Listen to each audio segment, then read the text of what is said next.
1817. On a small farm in Tennessee, something begins with one family that would go on to become America's most famous, oldest, and most mysterious haunting case in history.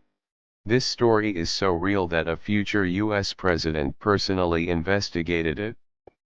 It's so violent that a man's death was directly credited to a spirit. And it's so bizarre that modern scientists are still trying to explain it today. This is the story of the Bell Witch.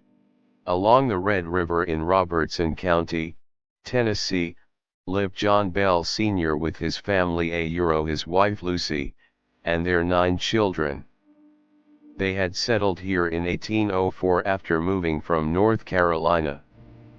Bell was a respected, prosperous farmer who owned more than 300 acres of land.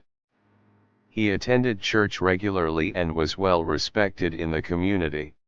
Everything was normal. Farming, family dinners, church gatherings, a typical 19th century farming life.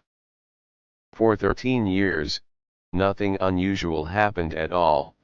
Then came the autumn of 1817. John Bell was working in his cornfield when he saw something he couldn't quite understand, a creature with the body of a dog, but the head of a rabbit. Bell raised his rifle and fired.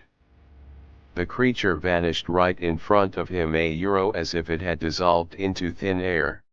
Bell laughed it off, convincing himself he must have imagined it, or that exhaustion was playing tricks on his eyes. He mentioned it to his family, but no one took it seriously. But just days later, the house began experiencing sounds that would go on to torment the family for the next 4 years. At night, tapping sounds started coming from the walls. Then came scratching, as if something outside were dragging its claws against the windows.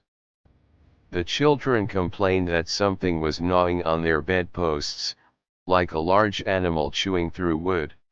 One night, the youngest son, Richard Williams Bell, who would later write the most detailed account of the entire haunting, felt his blanket being tugged, as if an invisible hand were trying to pull it away from him. The family began inviting neighbors over. James Johnston and his wife spent a night at the Bell home just to see if the stories were true. They too witnessed furniture moving on its own, and heard the same scratching and tapping sounds themselves. Slowly, something new emerged, a voice. At first just whispers, then clear words. It sounded like an old woman, singing hymns and quoting verses from the Bible. Sometimes it prayed. Other times, it mocked the family's fear. As the months passed, the entity's focus shifted toward John Bell's teenage daughter, Betsy Bell. Betsy would be slapped in her sleep at night, leaving red handprints on her cheeks by morning. Her hair would be pulled, sometimes tied into knots. Pins would be stuck into her body from sources no one could ever identify. The entity gave itself a name, it called itself Kate, claiming to be old Kate Batts's witch. Kate Batts was a local neighbor who had once had a land or business dispute with John Bell. Legend says Kate sent this haunting as revenge, though there was never any solid proof connecting her, and she was never formally blamed. Kate's personality was strikingly human. She was intelligent, sharp-tongued, sometimes debating scripture, sometimes revealing family secrets that only the Bells themselves knew. On one occasion, she recited 2 different church sermons word for word, sermons being delivered 13 miles apart, at the exact same time. To this day, no one has ever explained how she could have known that. The darkest twist came when Betsy got engaged to her boyfriend, Joshua Gardner. Kate was furious. She openly threatened that this marriage would never happen. And in the end, under Kate's relentless pressure, Betsy broke off the engagement. The story became so famous that, according to legend, Andrew Jackson, then a Tennessee general who would later become President of the United States, traveled to the Bell farm to witness it himself. Legend says his wagon suddenly stopped for no reason, and when he moved forward, Kate's voice greeted him directly, mocking him. This is a popular legend, but historians have checked Andrew Jackson's personal papers, and there is no mention anywhere of the Bell Witch or the Bell family.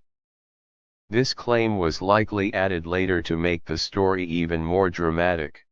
Kate's hatred for John Bell ran deepest of all. She repeated the threat over and over, I'll kill John Bell. And in 1820, John Bell's health began to deteriorate. He developed muscle twitches, then migraines, tingling sensations, fatigue, and eventually, seizures. One morning, John Bell was found unconscious in his bed. Beside him was a small, mysterious vial containing a liquid that no family member could explain or identify. The family fed the liquid to the family cat, the cat died instantly. Shortly after, John Bell himself passed away. And as his body was being buried, Kate's voice began to sing not a hymn, but a celebratory tune. She openly declared that she was responsible, laughing as she said it. Modern researchers have studied John Bell's symptoms, the muscle twitches, seizures, and migraines, and suggested they closely match the classic signs of heavy metal poisoning, particularly arsenic. Arsenic was easily available at the time and commonly used as a murder weapon. So the theory goes, was John Bell actually poisoned by someone, and was the witch simply blamed to cover up a real crime who poisoned him, and why remains unanswered to this day.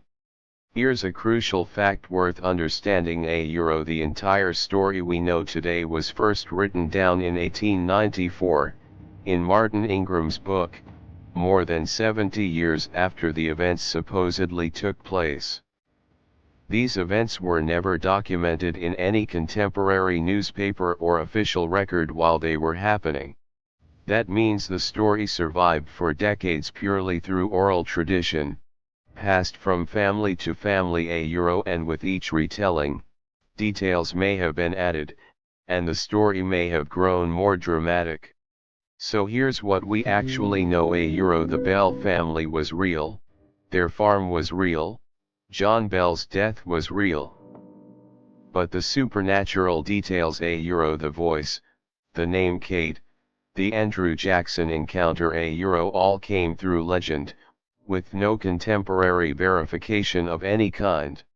Even today, the Bell Witch Cave in Adams, Tennessee, remains a popular tourist attraction.